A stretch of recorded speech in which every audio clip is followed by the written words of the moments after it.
Hi Pisces, this is Pisces Hub. Welcome to my channel. So for today's video, gagawa tayo ng daily reading for Pisces sa araw na ito, okay? So alamin natin kung ano mga posibleng mangyari, mga gabay mensahe, gamit ang ating dalawang tarot card for Pisces sa araw na napanood mo ito, okay? Or yung mga taong nagdi-deal po kay Pisces, okay? So shuffle muna natin to and alamin natin. Reminder lang po na ito ay general reading po. So, pwede pong mag-resonate sa'yo, pwede pong hindi. And this is a timeless reading, Pisces. So, kahit anong araw, buwan, taon, basta tugma sa'yo, take mo lang, okay? And welcome po ang lahat ng gender, babae, lalaki, LGBT, ay pwede po ito sa lahat, okay? Kahit kanino po, kahit sino man yung nanonood, basta tugma sa'yo, take lang, okay? Pag hindi, wag pong ipilit.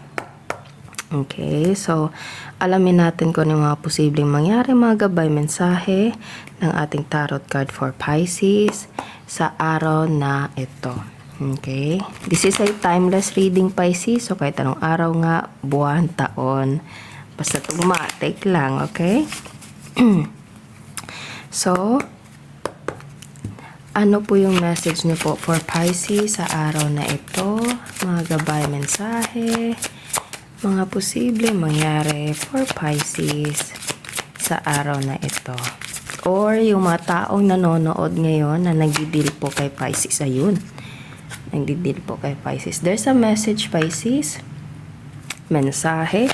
Pwedeng ikaw yung gagawa or ikaw yung makakatanggap. Pwedeng ito ay by mail or call. Kasi meron tayo ditong letter. Meron din siyang tawag. Meron tawag dito. Meron call. So, pwedeng ito ay like a phone call, video call, pwede ding text kasi modern na po ngayon, okay? So, pwede po, basta message. Kahit anong communication. Ano po ito? Oh, there's a great fortune. That's so cool. Pwede ito merong connection, something na parang maganda, Pisces. Pwedeng ito ay merong connection sa negosyo, sa financial, sa trabaho, pwede ding about sa kung ano man, education. So, pwedeng ito ay merong connection siguro sa pag-aasawa, hatian ng mana. Naririnig ko yung hatian ng mana or parang hatian ng properties. Kasi meron tayo dito education, great fortune, and message. So, pwedeng ikaw ay makakatanggap ng kung ano man, Pisces, na posibleng parang magiging maayos, magiging maganda yung laman ng message na ito. And pwedeng meron kayong pag-uusap. Okay, na pwedeng you're dealing with a person or tatlo kayo, pwedeng kayo ay someone na magkakilala, okay, pwedeng family member, okay, kahit sino na, kumbaga meron kang kausap na this person or you is parang magpapalitan ng mensahe po, okay, and itong mensahe na ito is merong laman na great fortune. Kahit ano man yung nasa isip nyo na konektado nito, take nyo lang, okay? So, pwedeng ito ay merong connection, something na or pwede makakatanggap ka ng letter or ikaw yung magpapadala. There's the Empress. There's a feminine energy, Pisces. Pwedeng nanay mo to, lola, tita, okay? Ano pa? Or pwedeng ikaw ay feminine energy, Pisces, And there's a Ten of Swords. Okay. Ano po ito?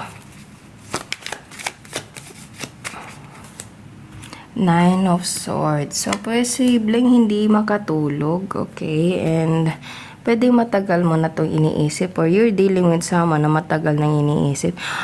Naririnig ko yung parang merong someone siguro manghihingi ng tulong sa'yo, Pisces, okay? Pwede nga ito ay, or ikaw yung manghihingi ng tulong, okay? Kung sino man ito na there's the Empress. This is someone na parang feminine energy. Pwede ikaw ay feminine energy, Pisces, or you're dealing with someone na feminine energy and parang hindi makatulog, okay? There's a Ten of Wands. Mabigat yung pakiramdam, madaming iniisip, ayan, napapansin nyo dito siya, tapos ito siya, okay? So, posibleng hindi siya makatulog, Pisces. Okay, and pwedeng magpapadala siya ng letter sa'yo or ikaw yung magpapadala ng letter, and posibleng malaki yung tulong mo sa kanya or malaki yung tulong niya sa'yo, and posible meron kayong pag-uusap dito, okay? So, pwedeng ito ay merong, yun nga, parang ari-arian, okay? Ari-arian or something na parang mana or properties na kailangan pagatian, okay? Na yun nga, parang kailangan yung mag-usap. Okay, posible kasali ka dito, posible din pong hindi, na kumbaga you're dealing with someone na ito parang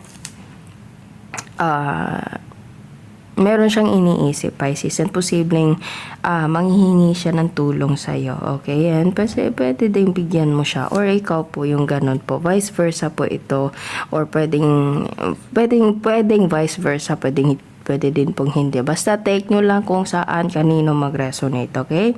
Basta merong isang feminine energy dito, ikaw man to, mama mo to, lola, tita, basta feminine energy na parang maraming iniisip, mabigat yung pakiramdam, pwedeng hindi makatulog, kulang sa tulog. Pwede pong ganun, okay? And posibleng tatawag sa'yo, ikaw yung tatawag, magme-message, video call, pwede pong ganun. And meron kayong pag-uusapan po konektado sa Great Fortune na ito, and posibleng mag-uusap-usap kayo. Okay? Pwedeng tatlo kayo or parang grupo. Pwede pong ganun. Okay? So, pwedeng you're dealing with dalawa yung signs dito. Fire sign, Aries, Leo, Sagittarius. Air sign, Gemini, Libra, Aquarius. Okay? So, yun po ang ating reading for Pisces sa araw na ito. Naway nag-resonate po, naway nagustuhan niyo po. Huwag niyo po sana kalimutan na mag-like at mag-subscribe po sa ating channel, and click the bell button para ma-notify po kayo sa next videos na i-upload natin, okay? So, thank you, Pisces, and God bless!